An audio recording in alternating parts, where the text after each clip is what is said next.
हरिः ओम तत्सत्।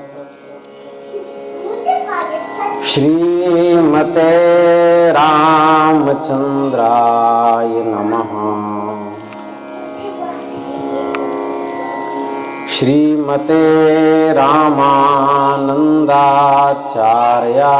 नमः। श्रीमते मलूकदासाय नमः।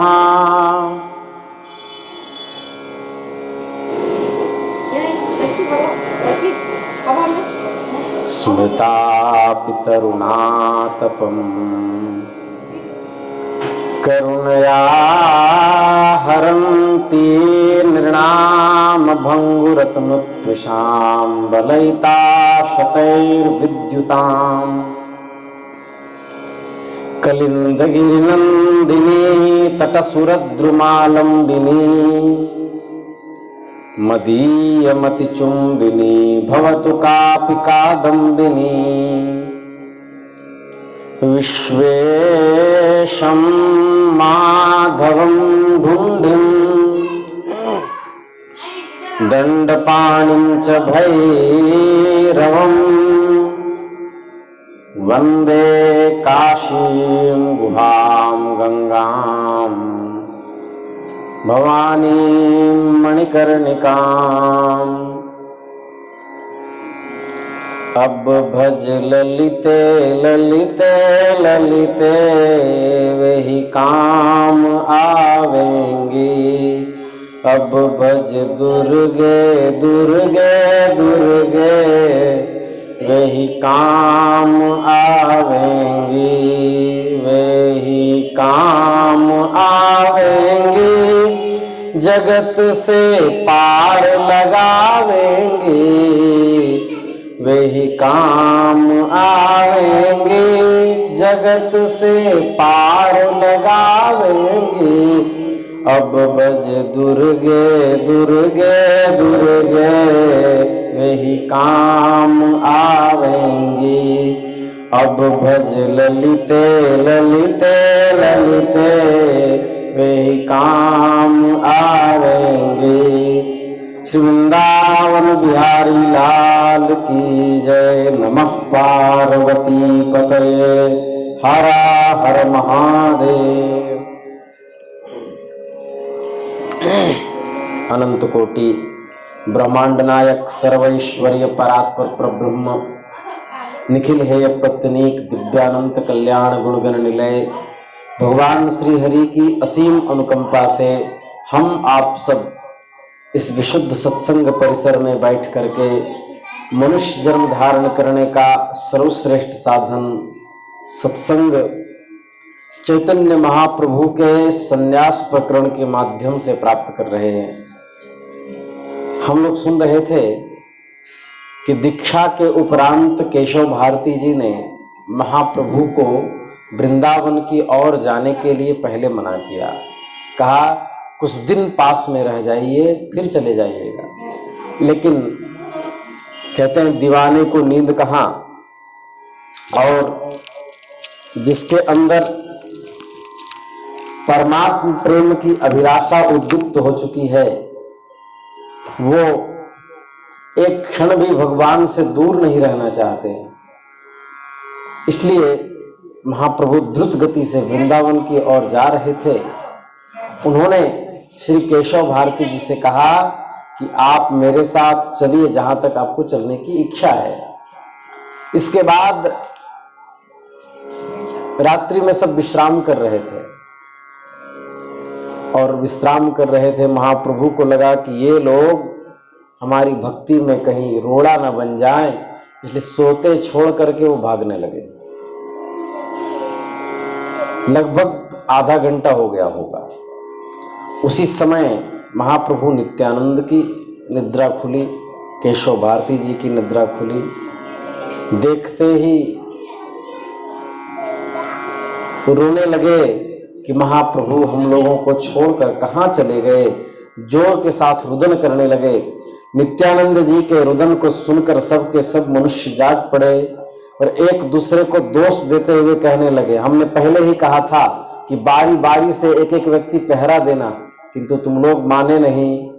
कोई कोई अपनी निद्रा को धिक्कारने लगे, धिक्कार है मेरी निद्रा को। इस प्रकार सब भांति भांति से विलाप करने लगे, सब दुखी हो गए। नित्यानंद जी ने भारती जी से प्रार्थना की, भगवान आप अब अपने आश्रम को लौट जाएं, आप हम लोगों के साथ कहाँ तक भटकते फिरेंगे, हम तो जहाँ भी मिलेंगे वहीं जाकर के प्रभु की खोज करेंगे। तो इस तरह कह करके भारती जी ने लौट जाने का निश्चय दुखी भाव से किया और प्रभु बहुत दूर निकल गए थे। प्रेम में बेसुध होकर गिरते पड़ते, कभी लोटपोट हो जाते, कभी घंटों मूर्छित होकर के पड़े रहते, इसलिए वो ज़्यादा दूर तक न जा सके, जिसके कारण से पीछे पीछे महाप्रभु के पाद चिन्हों का अनुसरण करते हुए भक्त परिकर उनको खोजने के लिए निकल पड़े। उसी समय जोर जोर से क्रंदन की आवाज आई, हा नाथ, हा नाथ, हा प्रियतम, आप हमें छोड़कर कहाँ चले गए। महाप्रभु के इस रुदनात्मक ध्वनि को सुन करके, दूर से आवाज को सुन करके, रात्रि के समय वैसे भी आवाज दूर तक सुनाई देती है, दूर तक आवाज को सुन करके भक्तों ने प्रभु के करुण क्रंदन का अनुसरण करते हुए सबके शरीर पुलकित हो उठे। सभी आनंद में उन्मत्त होकर एक दूसरे का आलिंगन करने लगे। लगता है कि हम लोगों के प्राणनाथ बहुत दूर तक नहीं गए हैं। तब मुकुंद दत्त जो थे, जो भगवान के चरित्र का संगीत में पिरो करके भगवान के चरित्र को महाप्रभु को सुनाया करते थे, उन्होंने जैसे ही उनकी ध्वनि सुनी, वो वहाँ से जोर जोर से कीर्तन करने लगे, श्री कृष्ण गोविंद हरे मुरारे, हे नाथ नारायण वासुदेव, श्री कृष्ण गोविंद हरे मुरारे,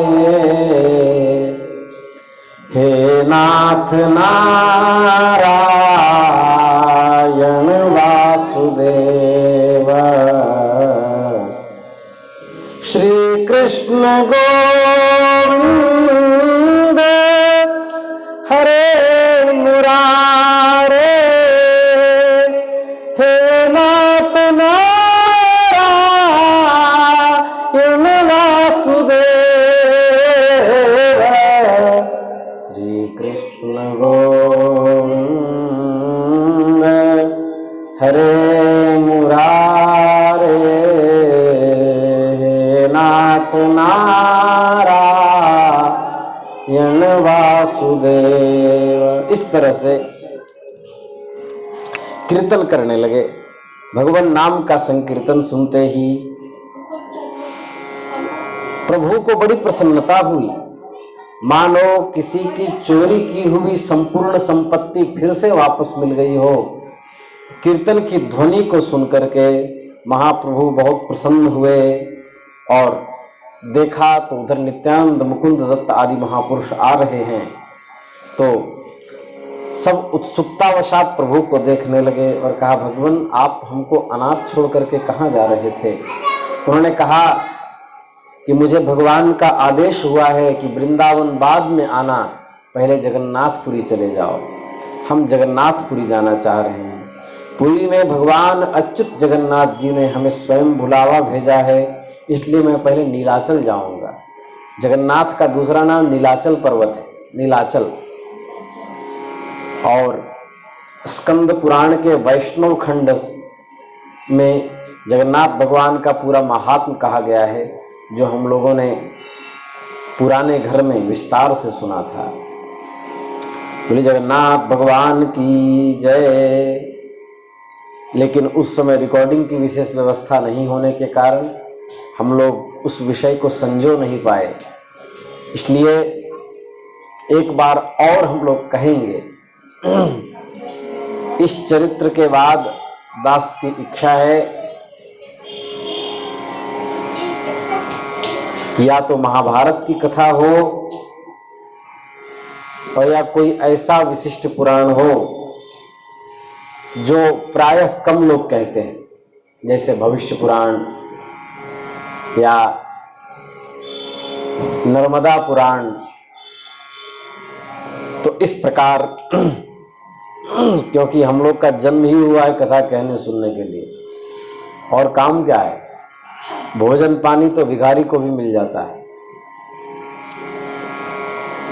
पेट पालने की चिंता नहीं करनी चाहिए। क्यों?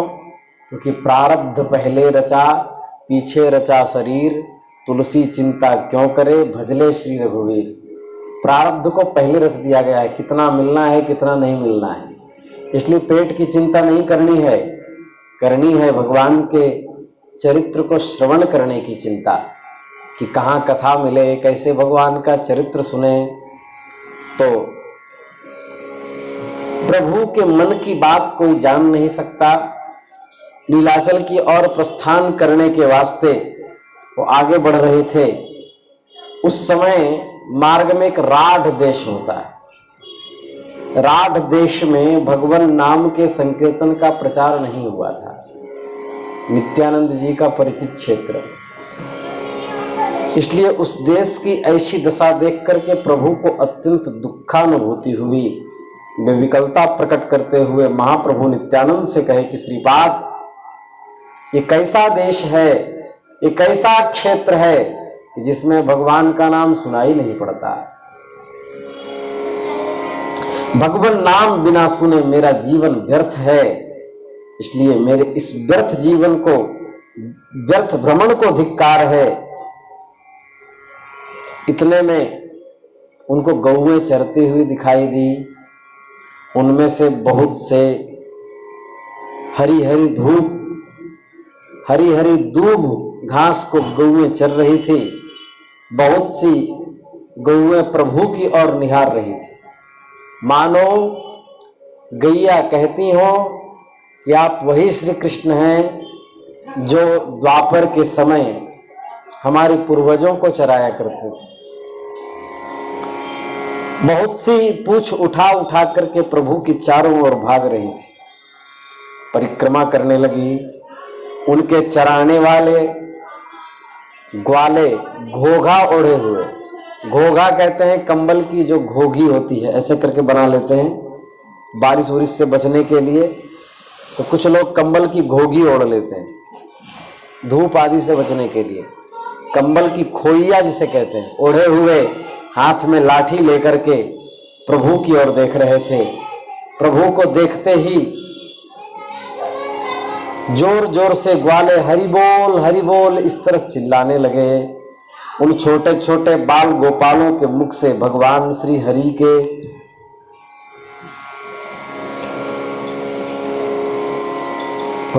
हरि के नाम का श्रवण करके प्रभु अधीर हो उठे, क्योंकि ग्वाल बालों ने जब भगवान के नाम का उच्चारण किया तो एकदम वृंदावन का स्मरण हो आया। और बाल गोपालों के समीप जाकर उनके सिर पर हाथ रख करके और महाप्रभु ने कहा, हाँ और कहो, बोलो हरि बोलो, हरि बोलो। बच्चे आनंद में जोर जोर से हरि बोलने लगे, हरि उच्चारण करने लगे और महाप्रभु गाने लगे। मुकुंद माधव गोविंद बोल, केशव माधव हरि हरि बोल। मुकुंद माधव गोविंद बोल, केशव माधव हरि हरि बोल। हरि बोल हरि बोल, हरि हरि बोल, हरि बोल हरि बोल, हरि हरि बोल। केशव माधव गोविंद बोल, मुकुंद माधव गोविंद बोल, मुकुंद माधव गोविंद बोल। केशव माधव हरि हरि बोल, केशव माधव हरि हरि बोल। इस तरह उच्चारण करने लगे और पूछा कि यहाँ से गंगा जी कितनी दूर हैं।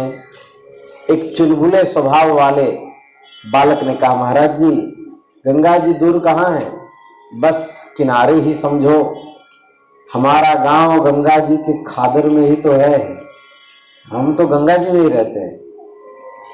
2-3 घंटे में आप धारा के समीप पहुंच जाएंगे, 2-3 घंटे में आप गंगा जी पहुंच जाएंगे।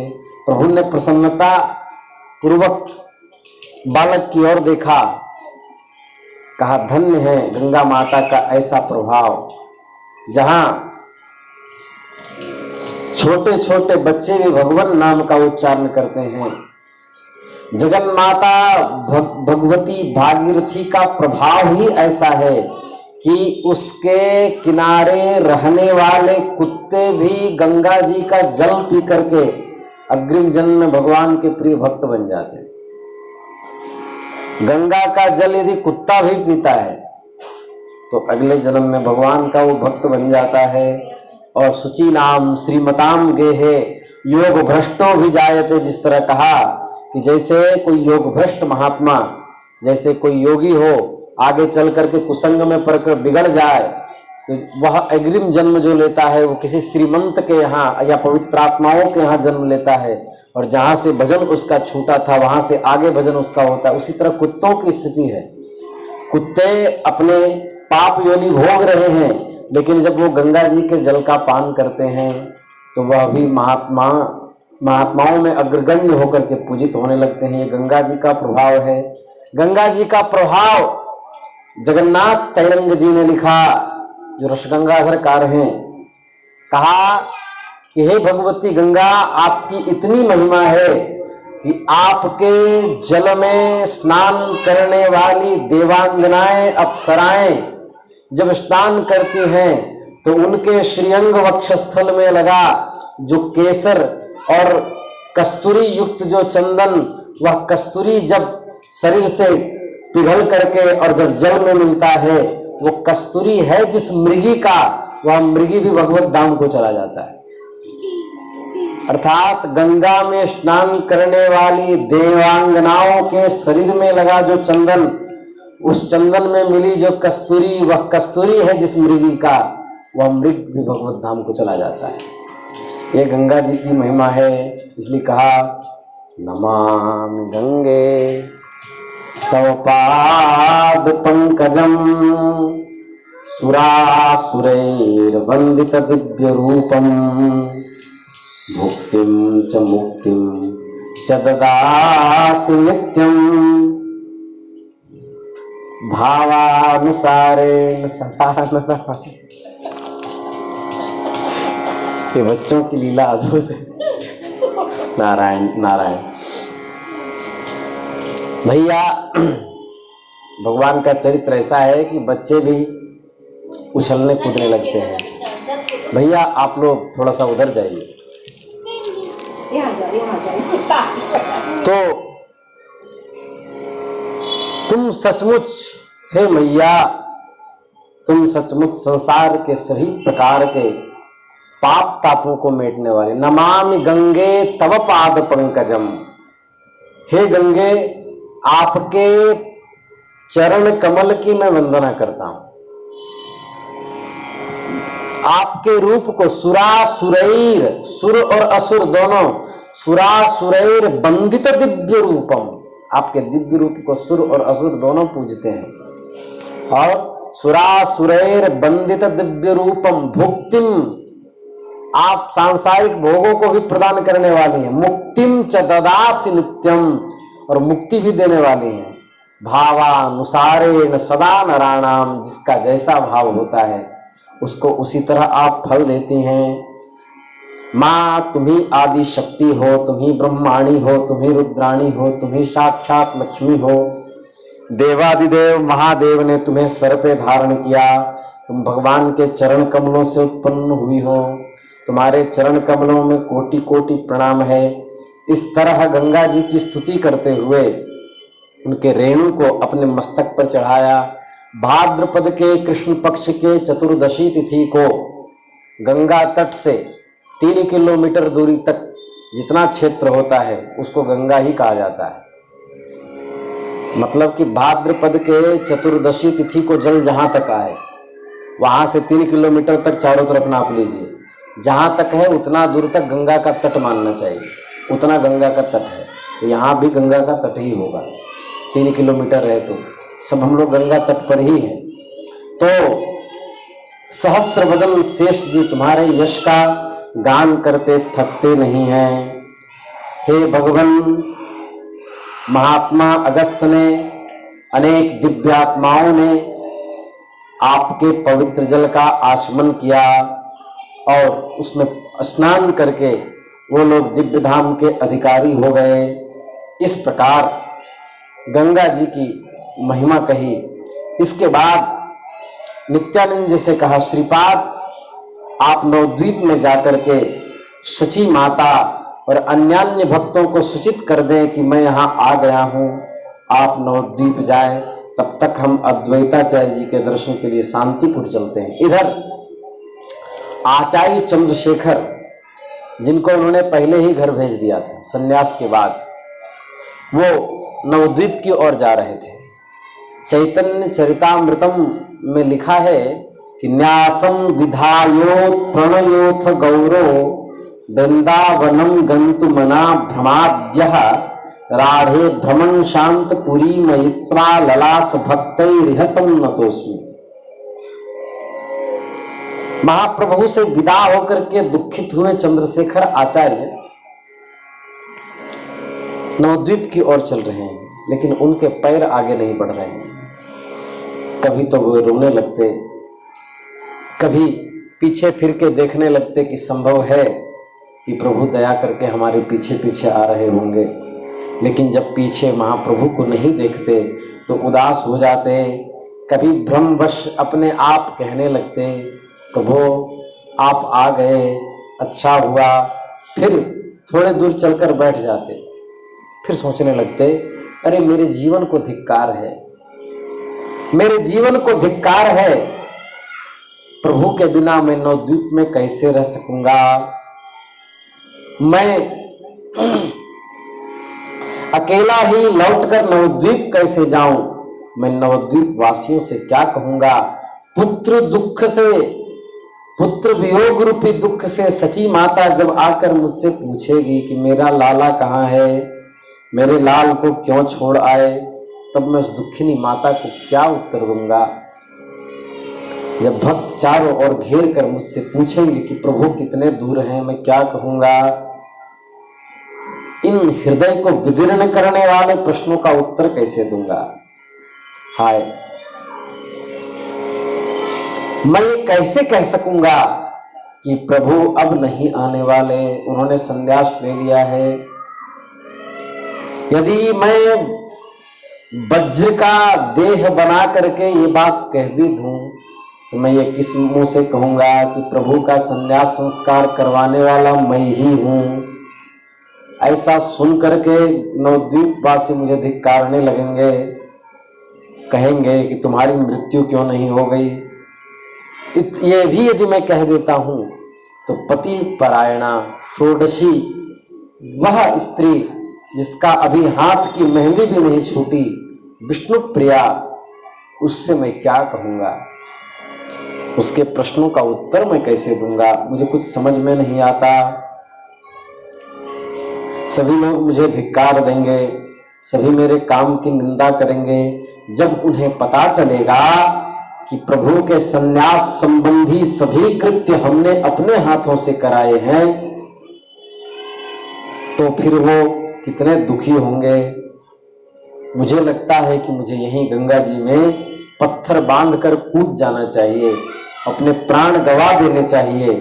फिर सोचने लगे कि प्रभु के ने माता जी के लिए प्रेम संदेश भेजा है, यदि उनको बताए बिना मैं आत्महत्या कर लेता हूं तो कितना पाप लगेगा। माँ तो हमारा बाट जोह रही होगी कि पता नहीं चंद्रशेखर रत्न क्या आकर के समाचार सुनाएंगे, हमें तो घर जाना ही चाहिए।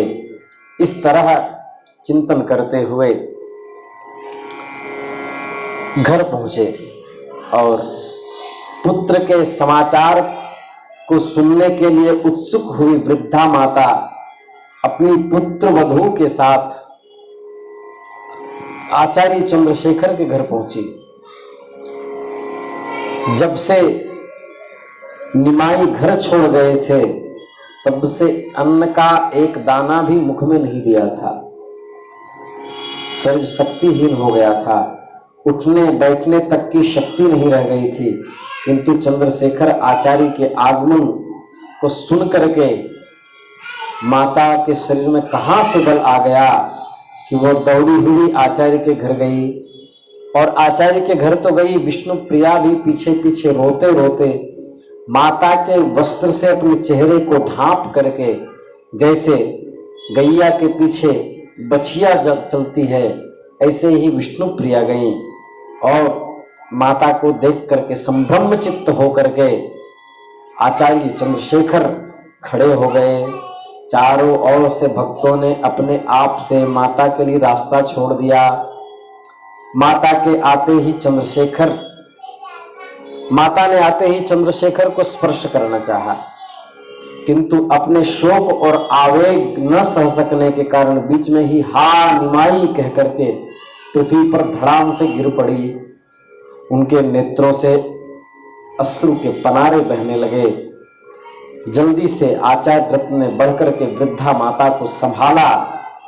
विष्णु प्रिया भी सास के चरणों में बैठ करके रुदन कर रही थी। उस समय का दृश्य बड़ा ही भावनात्मक था।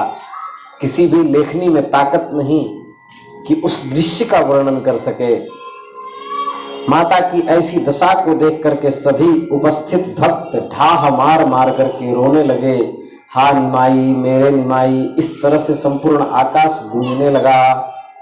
बहुत देर रोते रोते भर्राई हुई आवाज में माता ने कहा, आचार्य मेरा निमाई कहाँ है? क्या वो सचमुच सन्यासी बन गया?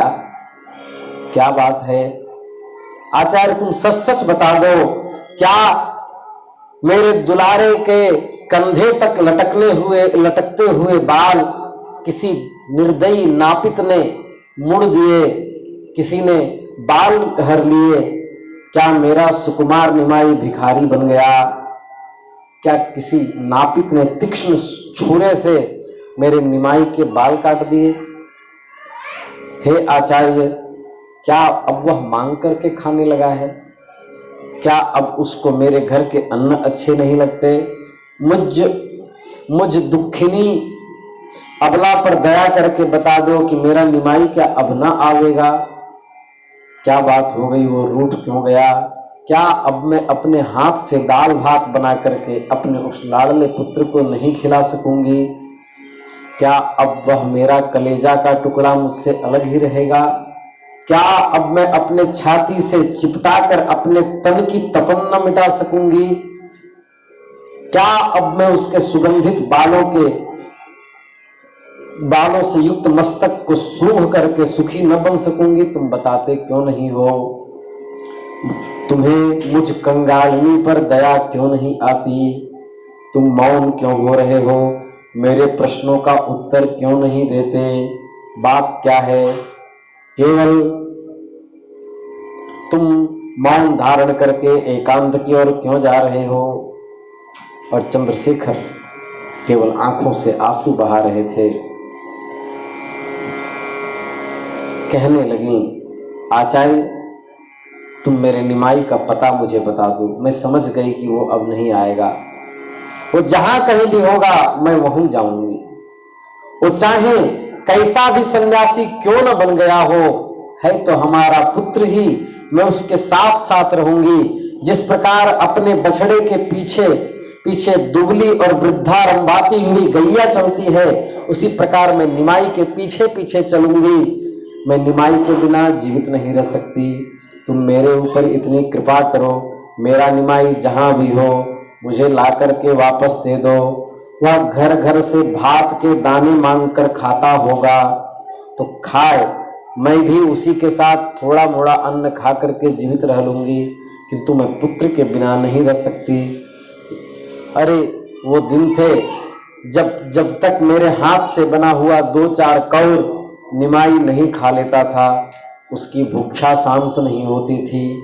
हाय निमाई, तुम कहाँ चले गए?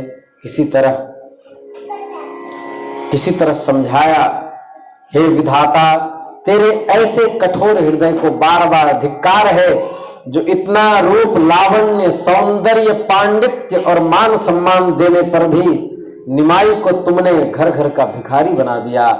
ये तुम्हें धिक्कार है, तुम्हारी लेखनी को धिक्कार है, तुम्हारे विधान को धिक्कार है। तुमने निमाई को इतना रूपवान, इतना लावण्यवान, इतना सौंदर्यवान, इतना विद्वान क्यों बनाया? मान सम्मान देने पर भी निमाई को घर घर का भिखारी क्यों बना दिया? इस तरह कह कर के रोने लगी। सब लोग दुहाई देने लगे कि जिसके नीचे बैठ करके हजारों लोग प्रसाद प्राप्त करते थे, आज वह द्वार द्वार पर एक एक मुट्ठी चावल के लिए घूमता होगा। विधाता की लेखनी कितनी निर्दयी है। इस तरह करके पछाड़ खा करके गिर पड़ी। विष्णु प्रिया धड़ाम से पृथ्वी पर गिर पड़ी, रोने लगी और महाप्रभु का चिंतन करने लगी। हरे रामा हरे रामा राम राम हरे हरे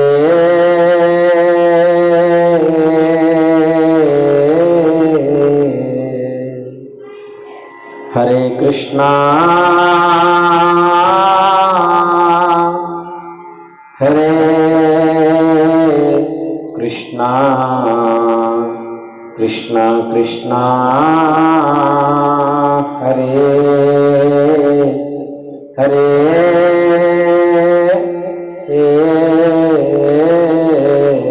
नमः पार्वती पतये हर